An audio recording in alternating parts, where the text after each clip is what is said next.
truth is the most convincing story that maps onto reality, and that's why the central narrative is falling apart. Right now in the United States, people should not be walking around with masks. We must see the central narrative for the fiction that it is. We are Americans. While elections are sometimes messy, this was a secure election. The founders began the fight for human liberty and self-governance, and it's up to us to finish the job. I'll tell you what, we are in a truth emergency right now. This is the end game.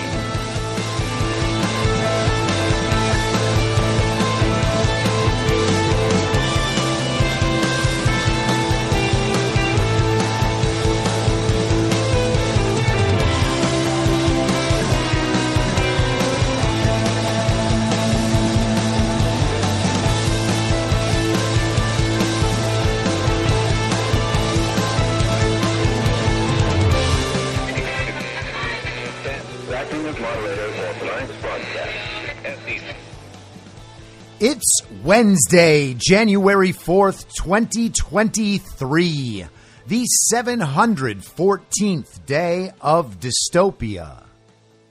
I'm your moderator, Chris Paul. Let's be reasonable. A warm welcome and hello to all of you listening to the podcast on the day of its release. The only way to do that is by becoming a paid subscriber at imyourmoderator.substack.com. You can do so for as little as $50 a year or $5 a month. And in doing so, you'll be supporting me, the work I do, and this show as it expands. And if you can't, or you simply don't want to, continue listening to the podcast for free a couple days later on a wide variety of podcast platforms and, of course, Rumble. All I ask is that you share it with your friends. You can find the links to the podcast, the social media, the writing, and the merch site by visiting linktree.com/I'mYourModerator. So I am recording today's episode during the long, seemingly never-ending round of votes for the Speaker of the House. We are currently in round 5. Voting in round 5 just started. Round 4 just ended. After 3 rounds yesterday, they took a break. They adjourned for the day. Apparently, they had meetings last night that were quite obviously unproductive, and so they're back today. There was a rumor that they were going to adjourn right at noon without doing any rounds of votes so that they could continue negotiating and trying to manipulate things the way they wanted so that Kevin McCarthy would remain Speaker. But instead, they have gone to the floor, and now they are in the second round of voting for today. So the 3 rounds of voting yesterday, 18, I believe, Republicans voted against McCarthy. Second round, 19. Third round, 20. And then the fourth round this morning became 21 because the Ukrainian Congresswoman representing Indiana, Victoria Spartz, voted present rather than casting a vote in either direction. But she is, as you might expect, a massive supporter of the Ukrainian war and thinks that we should even do more to support Ukraine in this ridiculous effort to ostensibly protect Ukraine's sovereign borders that don't really exist anymore. That's just all Russia now. And what else are we doing over there? No one has any idea. We're just laundering money and moving weapons around the world to wherever the regime wants them. She's all for that. For whatever reason, she did not cast her vote in the fourth round for Kevin McCarthy. So the only surprise of the day so far has been that rather than Jim Jordan being the never McCarthy candidate, now it's Byron Donalds. And Byron Donalds seems like a decent choice. He actually did vote for McCarthy in the first round yesterday, but by and large, the man has seemed fairly America first. He did object to the certification of electors on January 6th, 2021, which is one of my qualifications for just about anything. Interesting aspect of what we're seeing right now. Of the 20 Republicans who have voted against Kevin McCarthy, not counting Spartz, who voted present, all of them, except for Chip Roy, were either not in Congress last term or objected to the certification of electors. So every one of the 20 who was in Congress with the opportunity to object did object. And then we have, I think, 4 or 5 brand new members who are voting against McCarthy. The only one of those people who has voted against McCarthy and voted to certify the electors is Chip Roy. Now, Chip Roy is the man who gave the nomination speech for Byron Donalds this morning, and it was a great speech. Chip Roy is a fantastic orator. I want to believe he is fully authentic in his priorities. The only thing that stops me from believing that is the fact that he voted to certify electors in 2021. So we'll see how that goes. I may pop back in and out to join Brian Cancon and John Harold Patel Patriot on Badlands Media to discuss the votes happening today. So if you're thinking, how did he record his podcast while he was also on Badlands? That's how. I just left. Now I'm doing this. Then I might go back and do that. Then I might come back and do this. But in the meantime, we have 2 Twitter Files updates from yesterday. And the interesting thing about this round of Twitter Files is that they don't seem to be grabbing a lot of attention. And you can imagine that's at least in part to what's happening in the House, and then partly attributable to the collapse of Damar Hamlin on the field the other night in the Monday Night Football game. Now, there's not much new information to share about that, but there's some interesting speculation, and I'm not sure that it's entirely dead on. I checked with a fairly renowned doctor who I'm in contact with, who does not accept this theory and still does believe that commotio cordis is the most likely explanation for what happened on Monday night. But I'm going to share it with you nonetheless. This is a tweet from a man named Haitham Ahmed, who has MD and MPH, that's medical doctor and masters of public health, on Twitter. He wrote, "We just learned Hamlin was resuscitated twice," and that was reported broadly today all over media. So he was resuscitated twice, once on the field with ROSC and again in the hospital. As a cardiologist, this makes commotio cordis less likely. If the impact caused an arrhythmia and rhythm was restored, he wouldn't arrest again an hour later, full evaluation needed. And that's interesting. What he's saying is the heart was stopped, it was restarted on the field, and then it stopped and was restarted again later, essentially. And he's saying if it was commotio cordis, that would have stopped it once, and then upon the restart, it would have basically been like hitting a reset button, and then his heart would have just been working at that point. So his speculation, based on his experience as a cardiologist, leads him to believe that it was not commotio cordis. Now, again, whether or not it was, it could still have been affected, compounded, complicated by taking the vaccine, if indeed he is vaccinated, which is a likely assumption because he's an NFL player and they had a vaccine mandate. It's possible that he did not take the vaccine. We don't know, but the assumption is he did. So we're roughly in the same position. Was it commotio cordis? Yes or no? Either way, it could still have been affected by his vaccination status and whether or not that COVID vaccination, not a vaccine, could have given him some sort of undiagnosed and asymptomatic myocarditis or other heart-related issue. So we're still in that wait-and-see period. And speaking of the vaccine that is not a vaccine, this is from Rasmussen Reports on Monday. Died suddenly?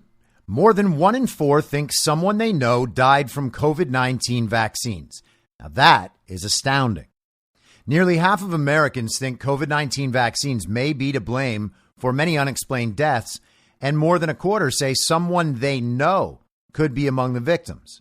The latest Rasmussen Reports national telephone and online survey finds that 49% of American adults believe it is likely that side effects of COVID-19 vaccines have caused a significant number of unexplained deaths, including 28% who think it's very likely.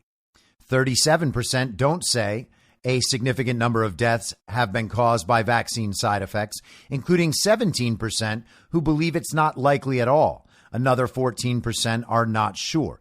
Now, again, we've discussed this many times on the podcast. You can imagine when these questions are asked, we know what the social incentives are behind the answers that people give. It's not something you're supposed to say in public. You're not supposed to say that vaccines are killing people. You're just supposed to say, no, they're not. There's no way that's happening. That's impossible. Trust the doctors. Trust the science. They would never make a mistake like this. They would never lie to people like us because we're just like them. And people like them would never lie to other people like them. And of course, other people like them are people like us because we're all smart. We're all experts in our own way. And those smart people, they would never, ever lie to smart people like us. And smart people like us would know if they were lying.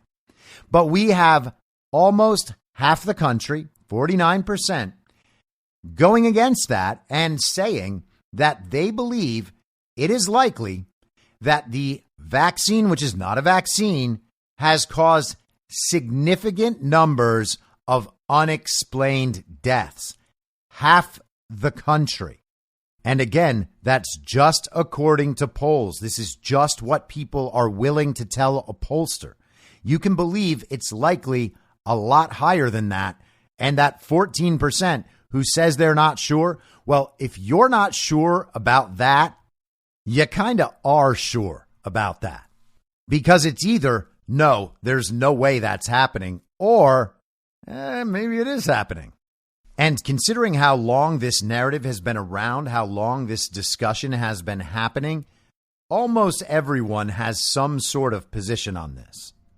But let's accept their number as half.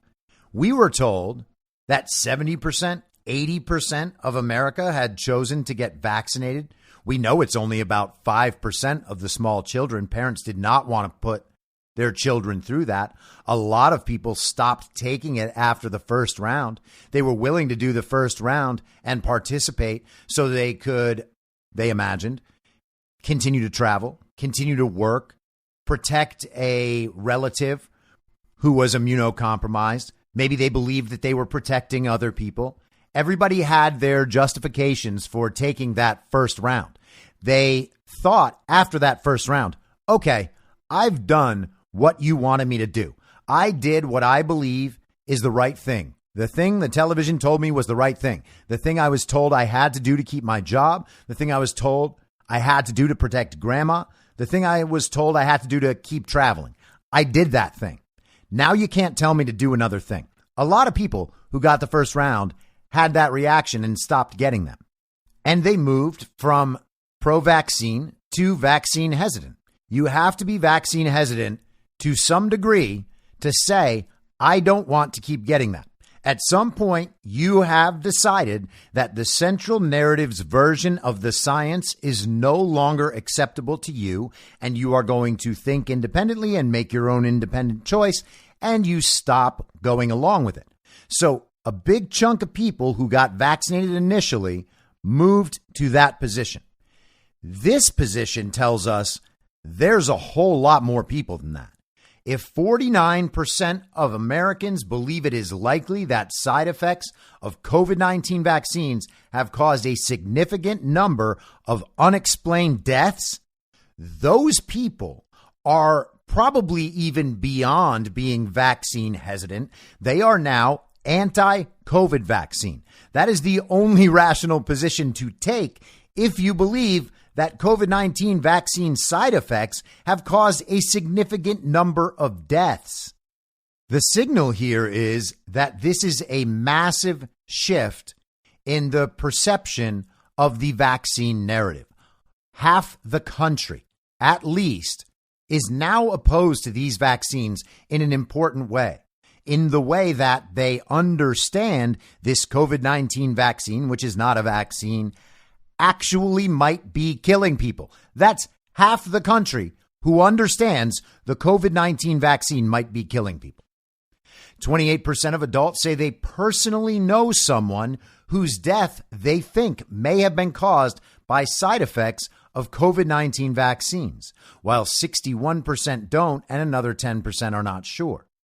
The documentary Died Suddenly has been criticized as promoting debunked anti-vaccine conspiracy theories, but has been seen by some 15 million people. Think about what that means. 15 million people. If 15 million people go see any movie in one weekend in America, that movie is number one at the box office, right? Let's say $15 a ticket, 15 million people. That's $225 million at the box office that weekend. That's what we are told, right, is a massive, extraordinary number of people going and seeing a movie. Yes, some movies get that high, but not many. $225 million rolling in over the life of a movie would be a success almost all the time, unless it was some, massive blockbuster thing that cost just more money than you could ever imagine. Now, forget about the money, obviously. This is about the number of people who have actually seen the movie. 15 million people seeing that movie, that's extraordinary. 48% of Americans believe there are legitimate reasons to be concerned about the safety of COVID-19 vaccines, while 37% think people who worry about vaccine safety are spreading conspiracy theories. Another 15% are not sure.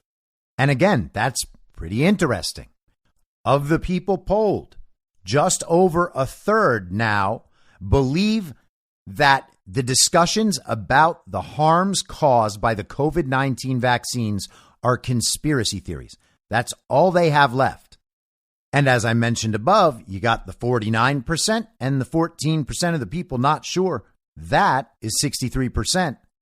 37% of America still thinks it's a conspiracy theory to discuss that. Think of those numbers together. That is a pretty clear picture about who's going which way. 71% say they have received a COVID-19 vaccination, while 26% have not. Concerns about vaccine safety are much higher among the unvaccinated, obviously, because we're not the ones who injected ourselves with a potentially deadly substance. 77% of adults who have not gotten COVID-19 vaccinations believe it's at least somewhat likely that side effects of COVID-19 vaccines have caused a significant number of unexplained deaths. And naturally, this makes sense. If you are unvaccinated, it's because you pay attention to stuff like this, and you're more likely to have read about and learned about and accepted the fact that the COVID-19 vaccines really are damaging millions and millions and millions of people. Among those who have gotten the vaccine, just 38% consider unexplained deaths from the vaccine at least somewhat likely. Now, imagine being one of those 38%.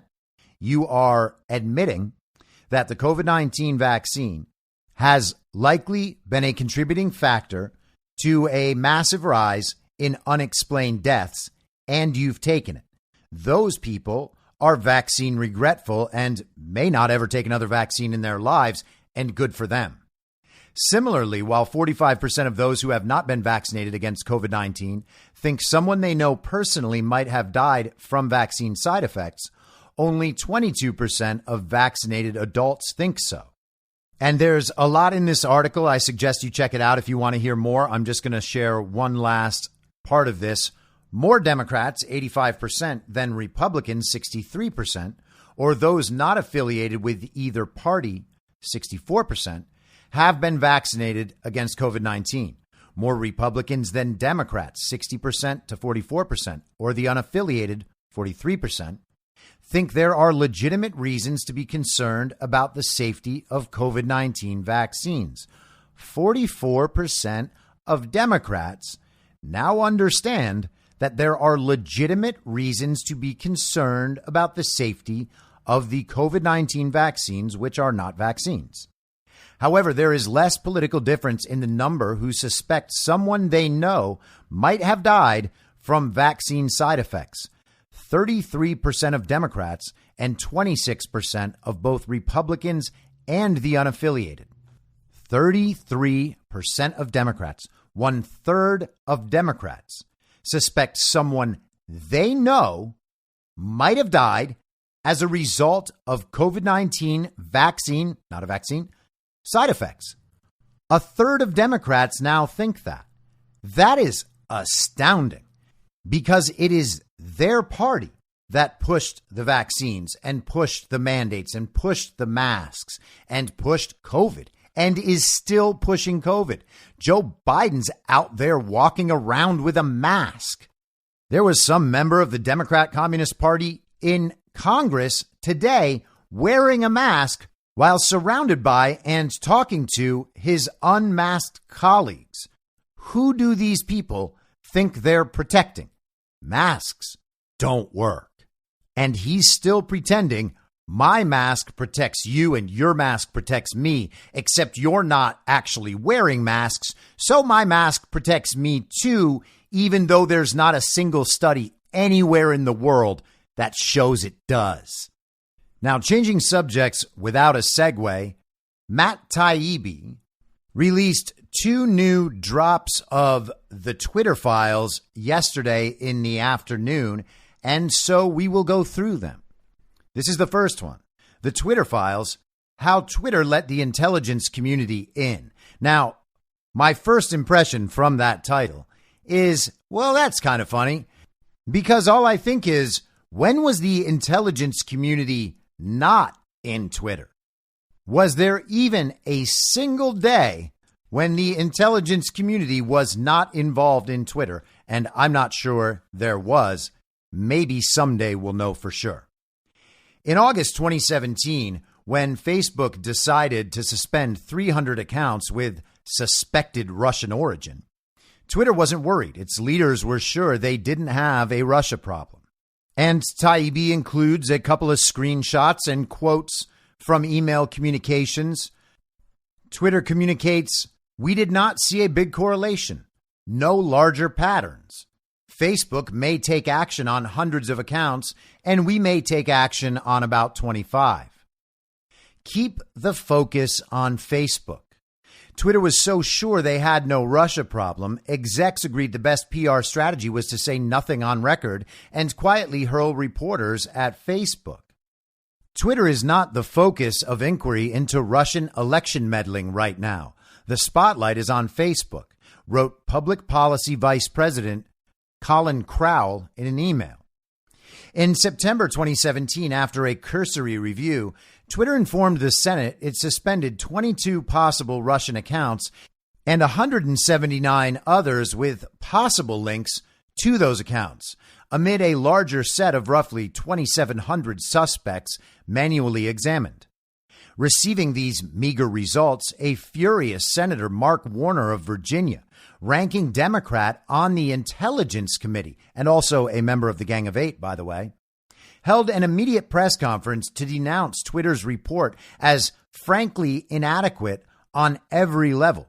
So the senator wanted from Twitter evidence that he could take to the public, that he could use for politics, that Russia was in fact interfering, even though Twitter had no proof of that. Twitter's Sean Edgett emailed Colin Crowell Mark Warner's press release, and Crowell wrote back #irony. The day after Warner's press conference, after receiving the email from Warner's re-election campaign asking for $5 or whatever you can spare, and Sean Edgett replied, LOL. Keep producing material.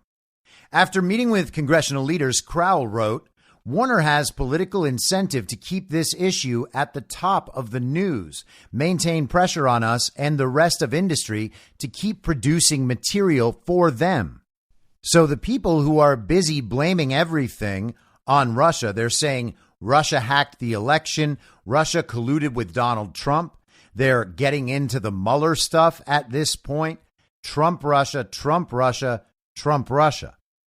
And the senator from Virginia, who is on the Intelligence Committee, the ranking Democrat at the time, wants information produced that will support the narrative he's been repeating in public without any evidence.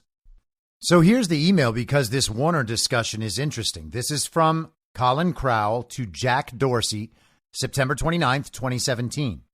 He writes, here's a little more background and presents a bullet-pointed list. Yes, only Senator Warner, the ranking Democrat on Senate Intel, commented.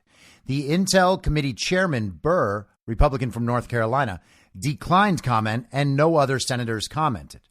Warner has been most vocal about the need for public hearings with social media companies and took Facebook to task a couple of weeks back, leading them to ultimately agree to disclose the ads they found associated with alleged Russian interference. Dynamic during our 2-hour closed-door meeting with Senate staff investigators was more cordial and less contentious than senators' comments reflected. We got some tough questions, but we were working in collaborative spirit and pledged to circle back with more information based on their queries. On the House side, Intel Committee ranking Democrat Adam Schiff was the only one who commented. His statement more balanced, thanking us for cooperation and looking forward to ongoing work together.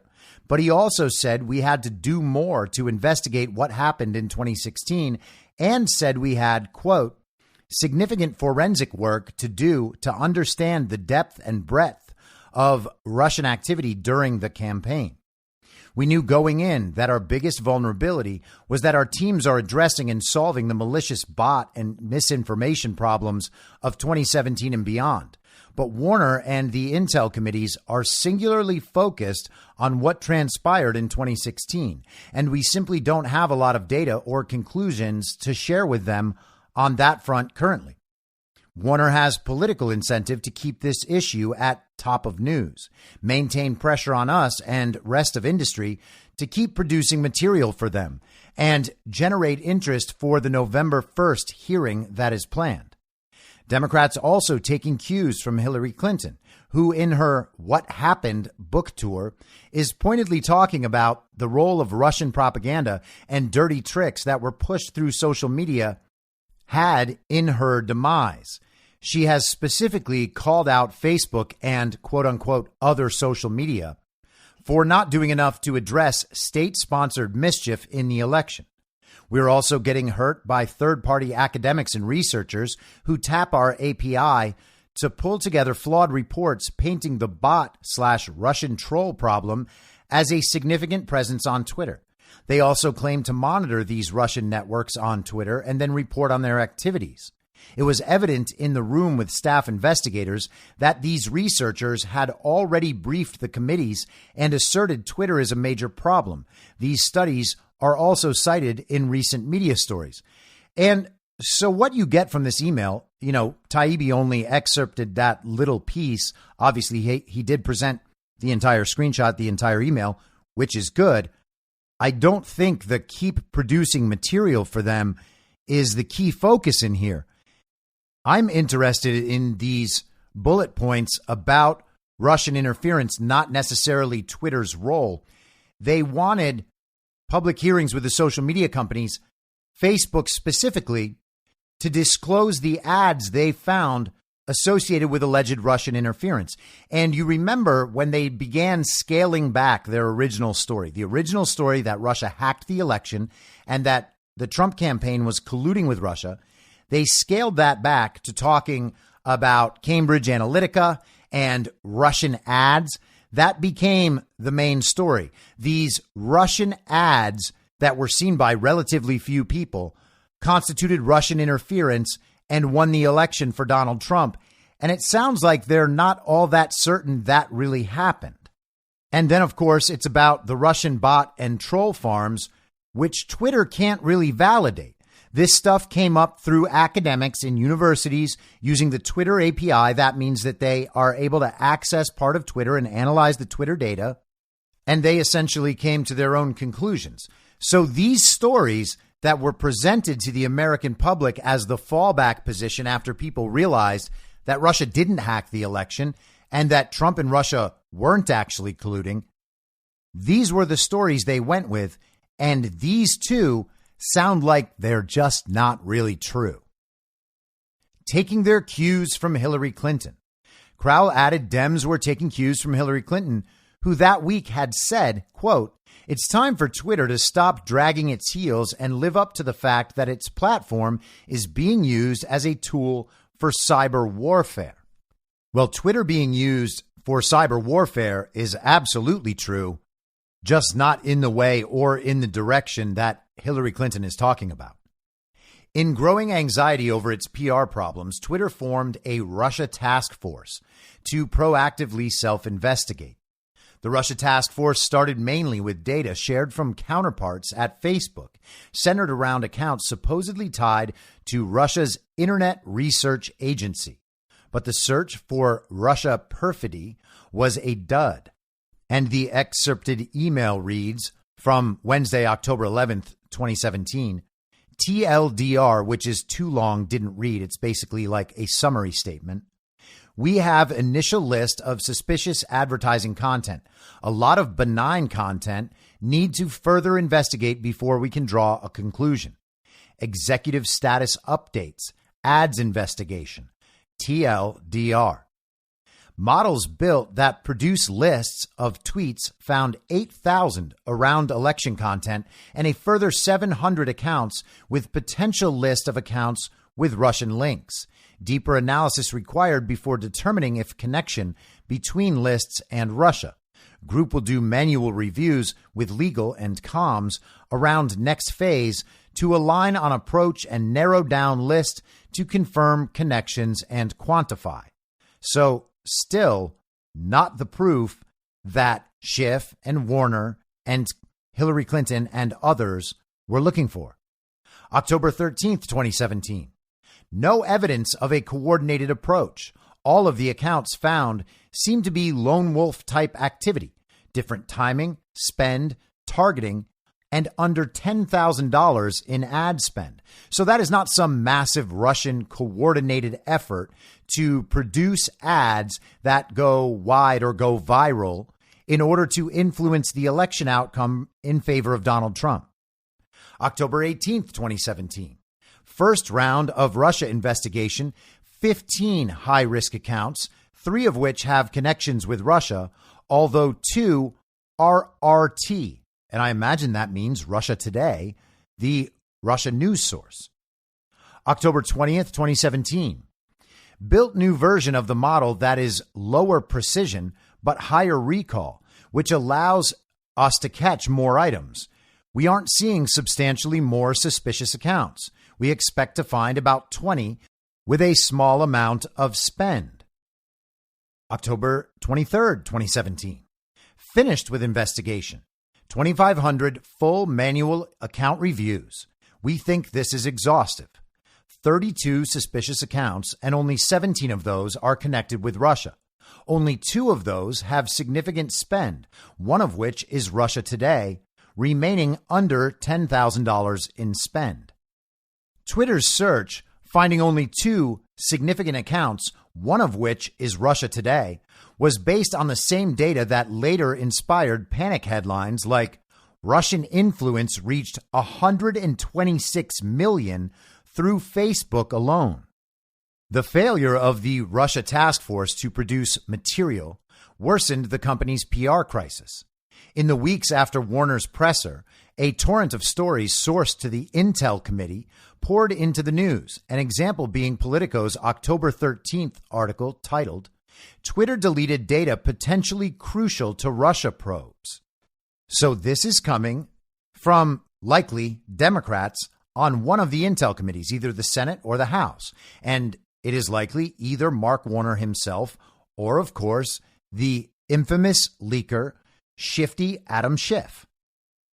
Were Twitter a contractor for the FSB, they could not have built a more effective disinformation platform. Johns Hopkins professor and Intel committee quote-unquote expert Thomas Rid told Politico. So now you have an unnamed source inside the Intel committee and you have experts say, except the inside information from Twitter doesn't back up what the Intel committee member leaked to the media, nor what this expert has said. As Congress threatened costly legislation and Twitter was subject to more bad press fueled by the committees, the company changed its tune about the smallness of its Russia problem. And it's worth taking note of, considering how much we have heard about legislation regarding Section 230. It sounds like all that talk about legislation is not the members of Congress and the Senate actually being concerned about big tech censorship. They're using it as leverage to make the tech companies do what they want and support their narratives. Hi, guys. Just passing along for awareness the write-up here from the Washington Post today on potential legislation or new FEC regulations that may affect our political advertising, wrote Crowell. In Washington, weeks after the first briefing, Twitter leaders were told by Senate staff that, quote, Senator Warner feels like tech industry was in denial for months, added an Intel staffer. Big interest in Politico article about deleted accounts. Twitter pledged to work with them on their desire to legislate. Knowing that our ads and product changes are an effort to anticipate congressional oversight, I wanted to share some relevant highlights of the legislation Senators Warner, Klobuchar, and McCain will be introducing, wrote Policy Director Carlos Mangi soon after. The committee appears to have leaked. Even as Twitter prepared to change its ad policy and remove RT and Sputnik to placate Washington, Congress turned the heat up more, apparently leaking the larger base list of 2,700 accounts. And Taibbi includes an email from Carlos Mangi to Colin Crowell, Lauren Culbertson, Yoel Roth, and Sean Edgett. This is November 22nd, 2017. He writes, will do on House Intel. The committee appears to have leaked the account names based on reporting of experts combing through the list and revealing new info, like on Brexit. And that's very interesting. Lots of leaking going on. And Twitter has basically proposed to take down RT and Sputnik, Russian news sources, in order to placate the politicians, because now they are worried about threats from those same politicians that there might be legislation passed that will harm Twitter. So the leverage is working a little bit. And Twitter is basically saying, all right, it's okay. We don't need news from Russians on our site.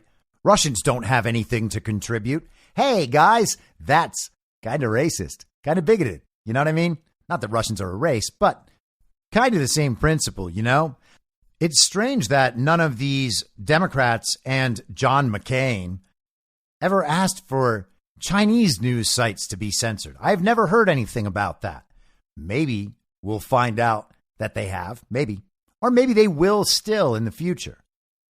Reporters from all over started to call Twitter about Russia links. BuzzFeed, working with the University of Sheffield, claimed to find a new network on Twitter that had, quote, close connections to Russian-linked bot accounts. Oh, no. It will only embolden them. Twitter internally did not want to endorse the BuzzFeed and Sheffield findings. Senate Intel Committee is asking, possible to whip something together? Still, when the BuzzFeed piece came out, the Senate asked for a write-up of what happened. Twitter was soon apologizing for the same accounts they'd initially told the Senate were not a problem. Reporters now know this is a model that works. This cycle, threatened legislation, wedded to scare headlines, pushed by congressional and intel sources, followed by Twitter caving to moderation asks, would later be formalized in partnerships with federal law enforcement. Okay, so this is the model that works. This is how they extract concessions from Twitter and get things to the place where they want them so that they can push their political narrative and substantiate it. This is the cycle. Threaten legislation, push scare headlines from mainstream media, leaked from congressional and intel sources, and then Twitter caves to their demands. They figure out, oh, this will work. Let's try it again. Let's try it again. Let's try it again. And you can see that process playing out in countless news stories over the last few years. This is kind of how the Steele dossier release worked. Adam Schiff uses this model constantly. He goes out and states things as fact and says that you should believe him based on the fact that he's on the Intel committee, even though he can't disclose the specific intel. But then the media accepts it as fact, pushes it out everywhere. It becomes widely accepted as fact by the broader American public, and everyone simply proceeds as if the things Adam Schiff is saying are automatically true. Twitter soon settled on its future posture. In public, it removed content, quote, at our sole discretion. Privately, they would offboard anything, quote, identified by the U.S. intelligence community as a state-sponsored entity conducting cyber operations. And Taibbi shares an excerpt. External offboarding policy. Your use of Twitter services is subject to Twitter's ad policies, available at, and they give a link, the Twitter rules, available at another link, at the Twitter terms of service, available at another link. Any other agreements you have with Twitter and your and our legal obligations. If we suspect that an ad is in violation of our rights, agreements, or policies, we may stop the ad from running. In some cases, including but not limited to multiple or severe violations of our rights and policies, or if you engage or are suspected as engaging in any unlawful activity on our service, as we determine in our sole discretion, we will suspend or terminate your account. Internal guidance. Any user identified by the U.S. intelligence community as a state-sponsored entity conducting cyber operations against targets associated with U.S. or other elections, or an entity associated with such operations, shall not be allowed to advertise on Twitter. They're casting a pretty wide net there, and stating pretty clearly that they're willing to do the bidding of the intelligence community. Twitter let the USIC into its moderation process. It would not leave. Wrote Crowell in an email to the company's leaders, we will not be reverting to the status quo. So they have entered a new normal. Thus ends Twitter Files number 11. Let's go to Twitter Files number 12. This is also by Matt Taibbi. Twitter and the FBI belly button. And there is a very strange and gross cartoon of a man's fat, hairy belly with a belly button ring with a little Twitter bird hanging off the belly button ring. Don't look at it. It's not worth it. It's not offensive, really. It's fine. It's not worth it. You don't want to see it, is what I'm saying. By 2020, Twitter was struggling with the problem of public and private agencies bypassing them and going straight to the media with lists of suspect accounts. In February 2020, as COVID broke out, the Global Engagement Center, a fledgling analytic/intelligence arm of the State Department, went to the media with a report called Russian Disinformation Apparatus Taking Advantage of Coronavirus Concerns. So this is a government agency, an arm of the State Department, going to media to report this. And here is the excerpt from that report. The Global Engagement Center, through coordination with a trusted partner, tracked the global activity of Russian state-linked false personas and proxies, which often push disinformation and propaganda. Coronavirus has been a top subject for these accounts since 24 January. The coronavirus as a topic is being propagated by these Russia-linked accounts in English, Spanish, Italian, German, and French, indicating that this disinformation campaign is intended for a global audience. These same Russia-linked accounts have previously been tracked by the GEC because of their involvement in the Chilean protests, the Yellow Jacket protests in France, that's the Gilets jaunes, the conflict in Syria, and other geopolitical events. So Russia, even on COVID. The GEC flagged accounts as Russian personas and proxies based on criteria like describing the coronavirus as an engineered bioweapon, blaming, quote, research conducted at the Wuhan Institute and, quote, attributing the appearance of the virus to the CIA. Now, those are not conspiracy theories. The coronavirus was, in fact, engineered as a bioweapon, partly due to research conducted at the Wuhan Institute, funded, of course, in part by the United States of America and the deep state faction within it, specifically the NIH and the NIAID, run by Francis Collins and the Nazi doctor himself, Anthony Fauci, attributing appearance of the virus to the CIA. Now, that is interesting. Why were they so concerned about this claim? Surely no one would ever believe it. There would never be evidence to appear in the world that the CIA would ever do such a thing.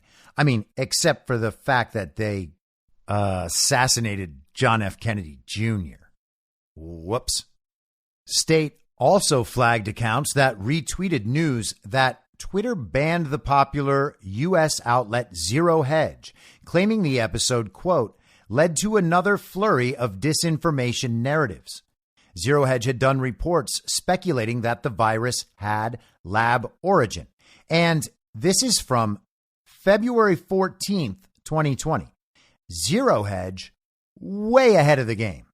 The GEC, again, that's the Global Engagement Center, part of the State Department, was worried about sinophobia, which is fear of the Chinese. And here's what they cited from Zero Hedge. This is what they wrote. Finally, the suspension of the Zero Hedge Twitter account led to another flurry of disinformation narratives. Zero Hedge's most recent post received high engagement, 10,999 retweets and 14,300 likes, and focused on supposedly organic matter burning in Wuhan, as judged by increased levels of sulfur dioxide. This is the tweet cited in the GEC report. And this is just an example from a random account.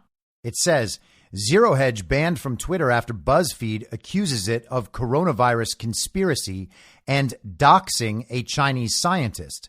Zero Hedge should join Russian social media site VK. There's no NATO propaganda arm, Atlantic Council, acting as Orwellian Ministry of Truth. And congratulations, crazy random account with emojis in your name. Who in the world do you think runs the Ministry of Truth? The GEC still led directly to news stories like the AFP's headline, Russia-linked disinformation campaign led to coronavirus alarm, U.S. says, and a Politico story about how Russian, Chinese, Iranian disinformation narratives echo one another. You haven't made a Russia attribution in some time. When Clemson's Media Forensics Hub complained Twitter hadn't made a Russian attribution in some time, Trust and Safety Chief Yoel Roth said it was, quote, revelatory of their motives. Here's the excerpt. They did ask about our findings regarding the latest list of accounts they shared with NBC, and I relayed that we did see some inauthentic behaviors, but that we are unable to attribute the accounts to the IRA. They noted that we haven't made an attribution to Russia in some time and asked if there is any information they could provide to help us make those links. I offered that if it would be helpful in the future to arrange an analytical exchange ahead of any conclusions they release, we would be open to doing so. So years later, they are still pushing Twitter to find, which in this context basically means create, instances of Russian interference that would support the narrative that they and the media have been trading back and forth. And I mentioned this a bit yesterday in the discussion about Kash Patel's deposition with the J6 committee.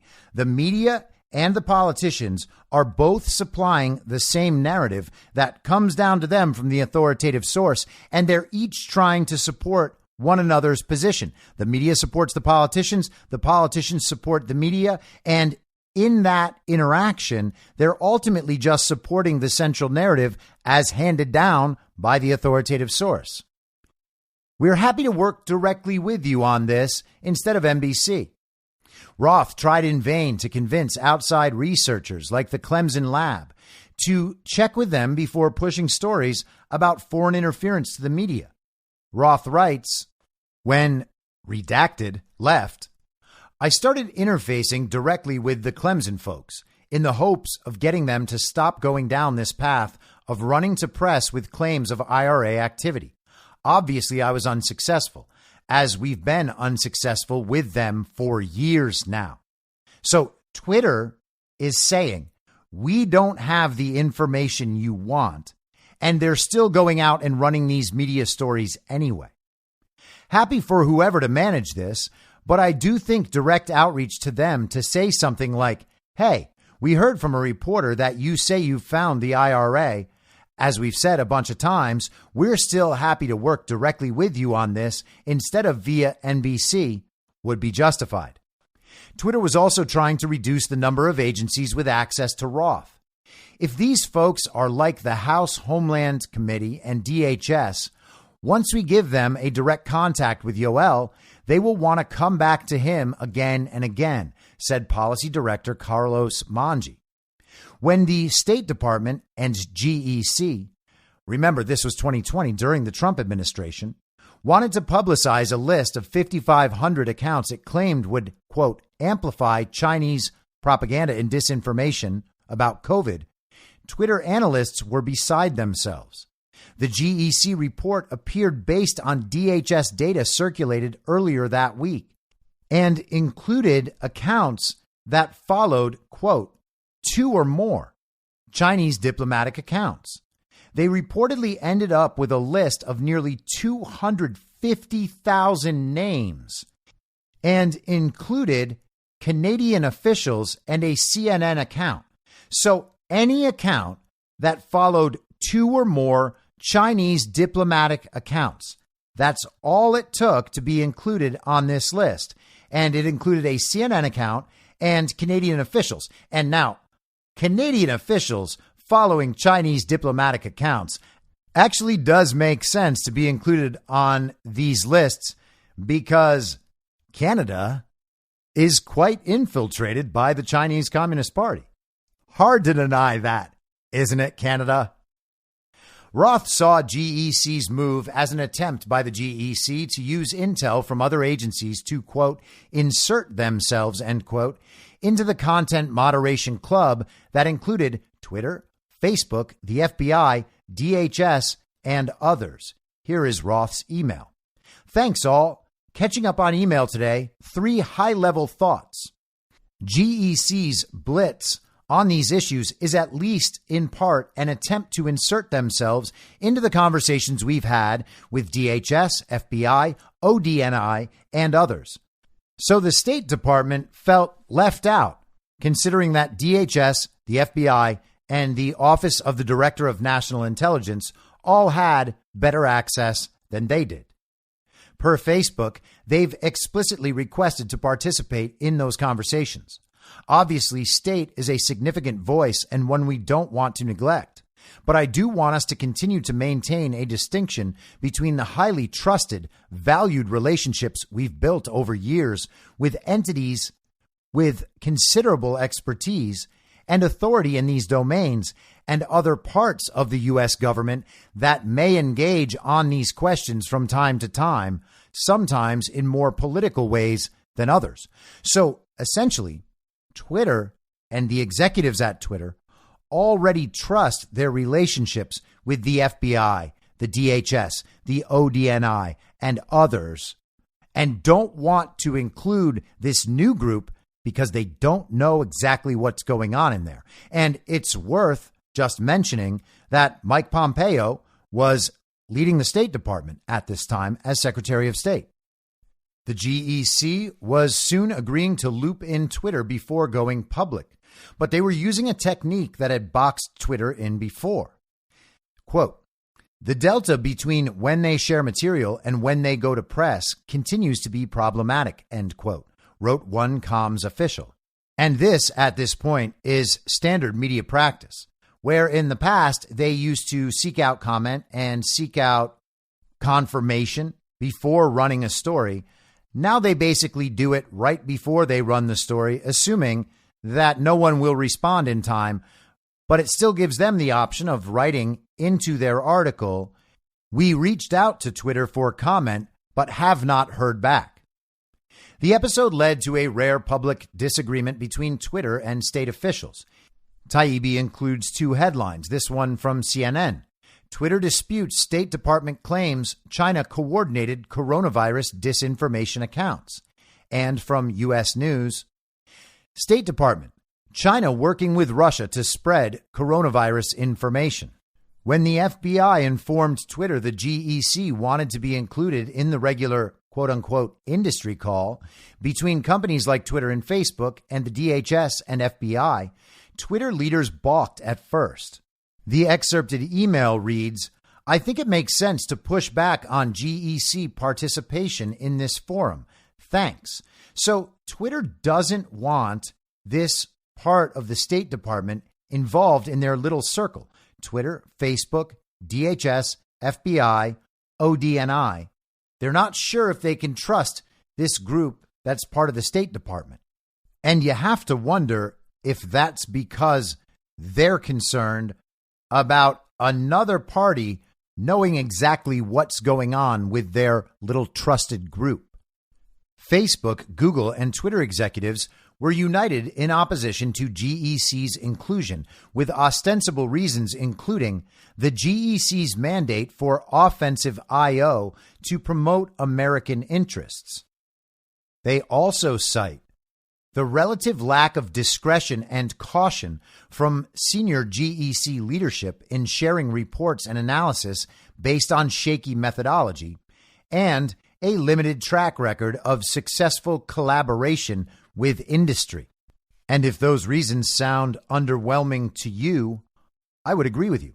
They also wrote, especially as the election heats up in the coming months, introducing an actor like GEC into what has to date been a stable and relatively, in parentheses, trusted group of practitioners and experts poses major risks and could undermine a channel of significant importance to our election security efforts. Are they saying that the GEC has been infiltrated by China or Russia or Iran? Some foreign adversary? Doesn't seem to be what they're saying. That would be an awfully strange claim for them to make, especially when they have all been infiltrated, for sure, or at least influenced by foreign adversaries, most notably the global governing adversaries. It's really starting to sound like they did not want members of another government agency having access, being privy to the information and conversations they were having. And why are they concerned about that? Unless they believed that the GEC was compromised and was going to leak these conversations to our foreign adversaries or something, it doesn't make sense that they would be worried that this information would be possessed by another government agency unless they weren't doing the right thing.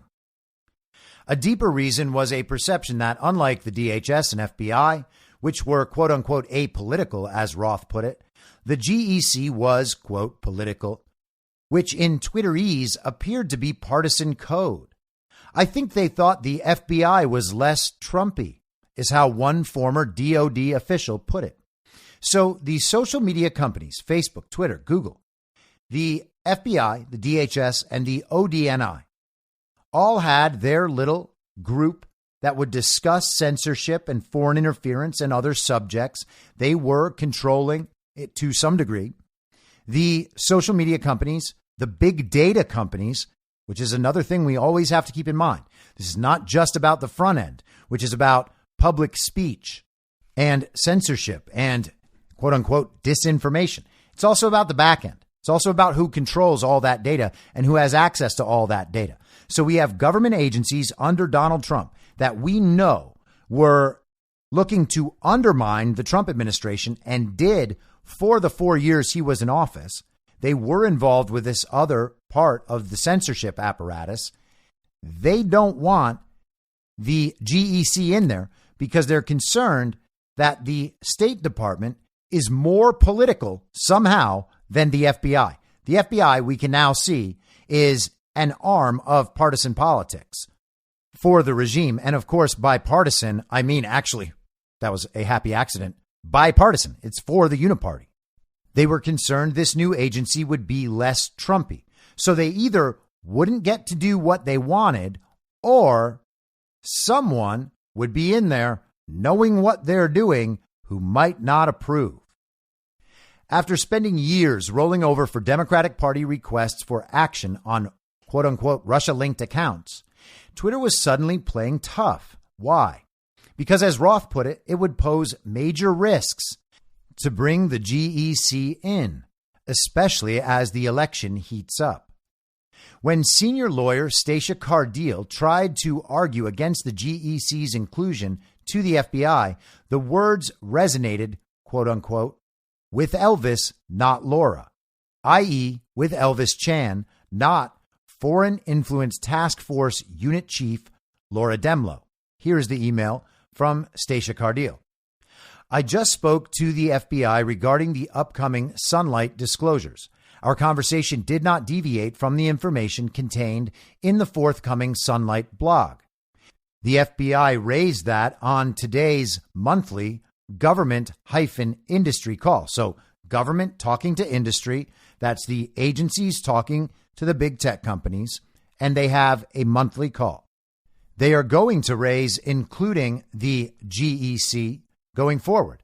I previewed to them that they will find resistance to adding the GEC. I talked through the issues we have encountered and also raised that the GEC/State Department is focused outside of the U.S. and that we should deal with U.S. elections separately. That resonated with Elvis, not Laura. State also flagged that with the Google disclosure of Chinese APT targeting campaigns, we may receive outreach from other U.S. government agencies. We should just deflect and say we are working closely with the FBI on these matters.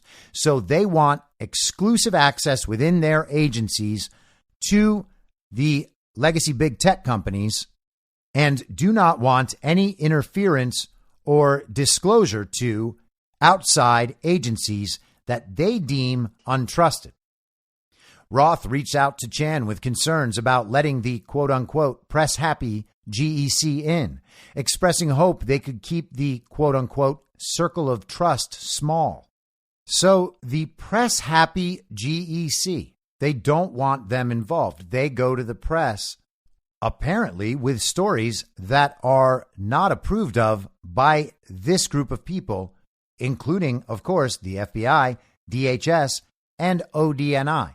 They never have a problem with their side of the narrative hitting the media because it helps them. They're all in a project together. Their project is partisan. They are pushing the uniparty forward. They are pushing the agenda of the regime forward. They don't want some other agency going out to the press and in any way countering their narrative agenda. So they see this part of the State Department, this agency under the State Department, as being in opposition to their agenda. State, NSA, and CIA, Chan reassured him it would be a one-way channel, and State/GEC, NSA, and CIA have expressed interest in being allowed on in listen mode only. So they're like, we don't have to contribute. We just want to hear what's going on. We can give you everything we're seeing from the FBI and USIC agencies, Chan explained, but the DHS agency, CISA, the Cybersecurity and Infrastructure Security Agency, quote, will know what's going on in each state, end quote. He went on to ask if industry could, quote, rely on the FBI to be the belly button of the USG. They eventually settled on an industry call via Signal. In an impressive display of operational security, Chan circulated private numbers of each company's chief moderation officer in a Word doc marked Signal phone numbers, subject lined list of numbers. And it's funny that Taibbi mentions the operational security here. You wouldn't expect someone to just circulate a list of each company's chief moderation officers, unless, I guess, if you're already part of some trusted circle. Twitter was taking requests from every conceivable government body, beginning with the Senate Select Committee on Intelligence, which seemed to need reassurance Twitter was taking FBI direction. Execs rushed to tell Team SSCI they zapped 5 accounts on an FBI tip. So the Senate Select Committee on Intelligence, members of that committee, or I suppose their staffers, wanted to make sure that Twitter was following direction from the FBI. Requests arrived and were escalated from all over Twitter, from Treasury, the NSA, virtually every state, the HHS, from the FBI and the DHS, and more. They also received an astonishing variety of requests from officials asking for individuals they didn't like to be banned. Here, the Office for Democrat and House Intel Committee Chief Adam Schiff asks Twitter to ban journalist Paul Sperry.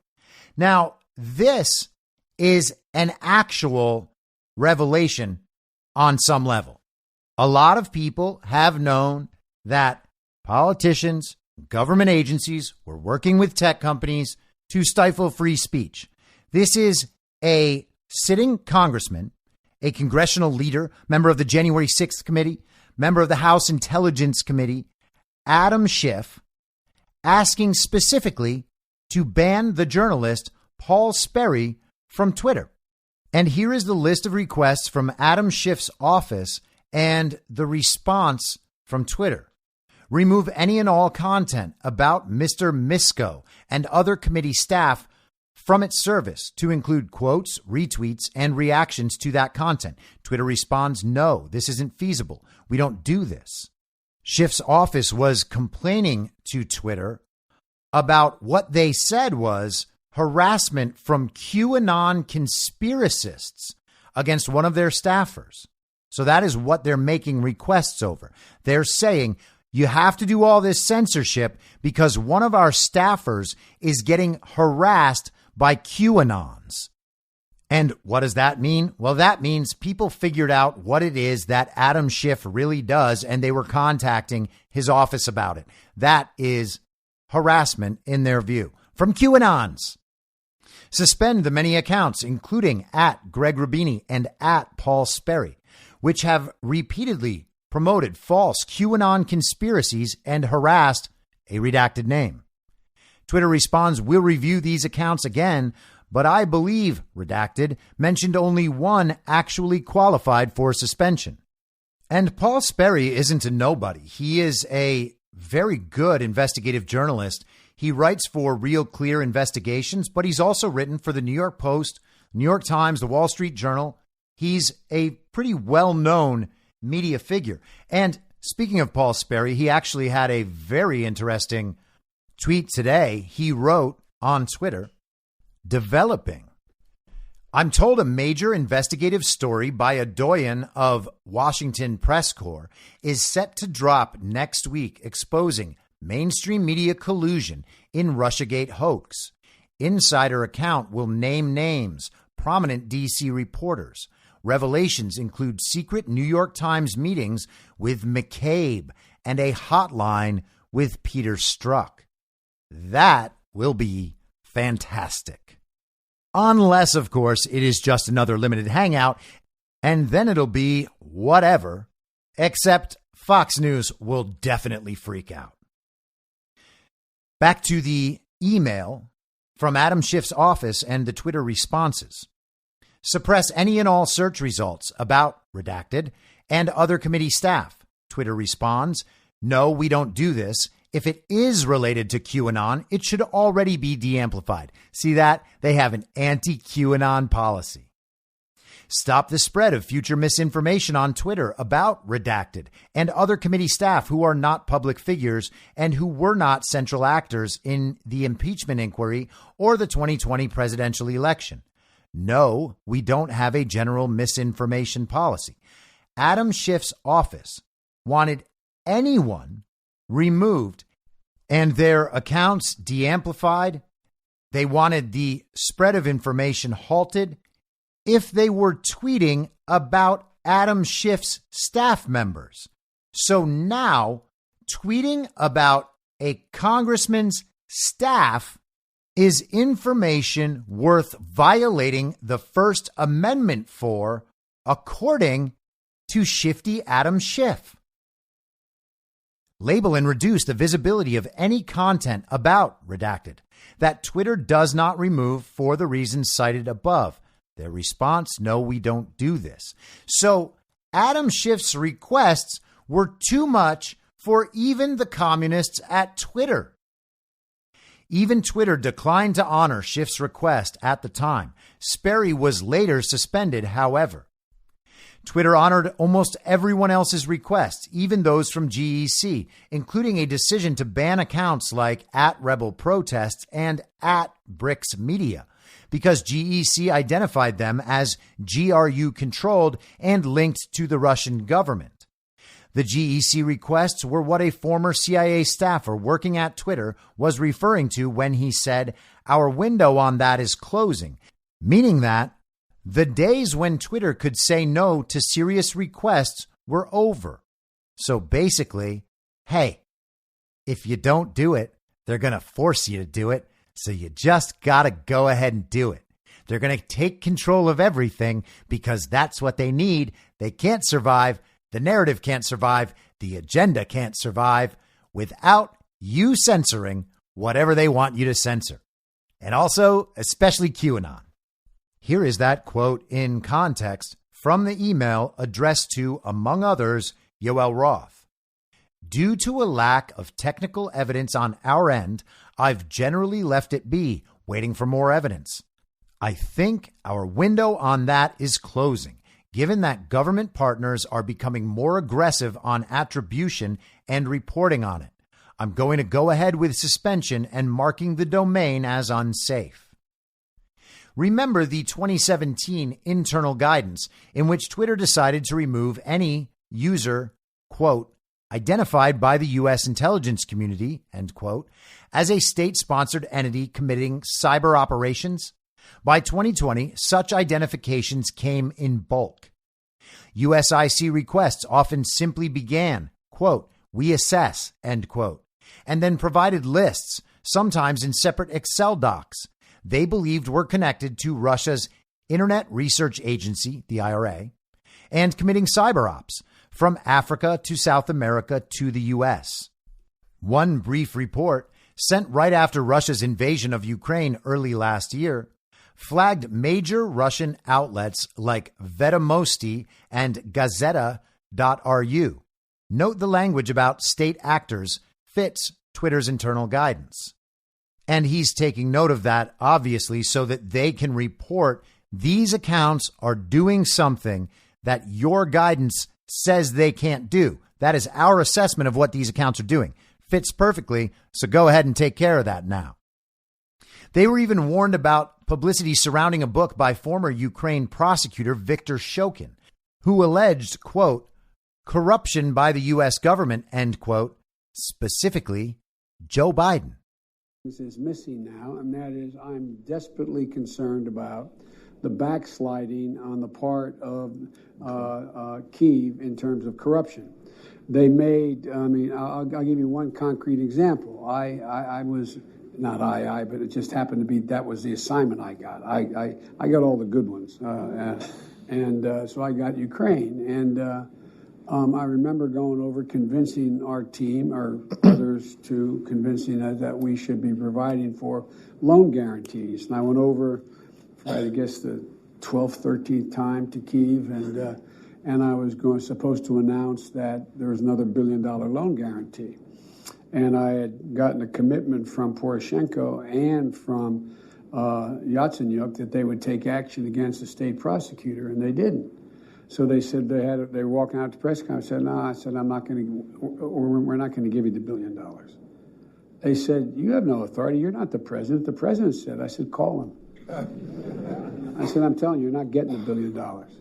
I said, you're not getting the $1 billion. I'm going to be leaving here. And I think it was, 6 hours. I said, I'm leaving in 6 hours. If the prosecutor's not fired, you're not getting the money. Well, son of a bitch. Got fired. And they put in place someone who was solid. at the time. And we all remember that. Joe Biden got the Ukrainian prosecutor Viktor Shokin fired while he was investigating Hunter Biden's deal with Burisma by threatening to withhold U.S. aid. Has that been fact-checked? Of course it is. Guess what the fact check says was the reason for the firing? Oh, it's because Viktor Shokin was just too corrupt and Joe Biden was actually helping rid the world of corruption. And it also just so happened that Viktor Shokin was actually investigating Hunter Biden and Burisma. It's just that that's not the reason that that Joe Biden had him fired. You see, it was because Shokin was the corrupt one. You got it? Shokin was corrupt, not Joe Biden. By the weeks before the election in 2020, Twitter was so confused by the various streams of incoming requests, staffers had to ask the FBI which was which. I apologize in advance for your workload. Requests poured in from FBI offices all over the country, day after day, hour after hour. If Twitter didn't act quickly, questions came. Was action taken? Any movement? Wrote senior attorney Stacia Cardile. My inbox is really effed up at this point. It all led to the situation described by Michael Schellenberger 2 weeks ago, in which Twitter was paid $3,415,323, essentially for being an overwhelmed subcontractor. Twitter wasn't just paid. For the amount of work they did for government, they were underpaid. Thus concludes Twitter Files Drop number 12. And hopefully soon we will get to the really explosive stuff. There are little important nuggets in all of these that are at least new details on old information or new details that kind of further illustrate narratives and stories we're already familiar with. But to people who have paid attention to these issues, they're not bombshells. We have to hope that the public at large is reading these and becoming aware of what these actually do detail about our government's involvement in censorship and other forms of manipulation with these big tech companies, in hopes that these narratives, the understanding that the Hunter Biden laptop is real, that there was collusion between the government and the tech companies to censor Americans in violation of the First Amendment, and that they were doing this around important events that went the regime's way, coronavirus, the election, the laptop, etc. These are all things that we've known for a long time, but the general public has ignored or denied in some way. If nothing else, these stories will at least cement the reality of all this stuff in the public mind when we begin to see, hopefully, investigations coming out of this Congress, if they ever get a speaker. And it is a mystery as to when that'll happen, because they are now currently concluding the 6th round of votes, and they still do not have enough votes to make Kevin McCarthy the leader. It looks like the numbers have been the same again and again today. 20 votes for Byron Donalds and Victoria Spartz voting present. We'll see if that's what she does at the end of this 6th round. And hey, maybe they'll keep it going all day and all night as they threatened to yesterday, but I kind of doubt it. I will be sure to update that tomorrow. I will be back tomorrow at the same reasonable time on the same reasonable podcast network. I don't have a network. Masks and lockdowns don't work. They lied to you about a pandemic. And Joe Biden will never be president. In my mind, that's the end game. If you're listening to this episode for free, you can support me and support the show and the work I do by signing up for a paid subscription at imyourmoderator.substack.com. You can do so for as low as $50 a year or $5 a month. Comes out to under a quarter per episode, and you'll blast right through the paywall for all of the writing. The merch store is www.cancelcouture.com, and you can find everything else by heading to linktree.com/I'm your moderator. And I'll see you soon out on the range.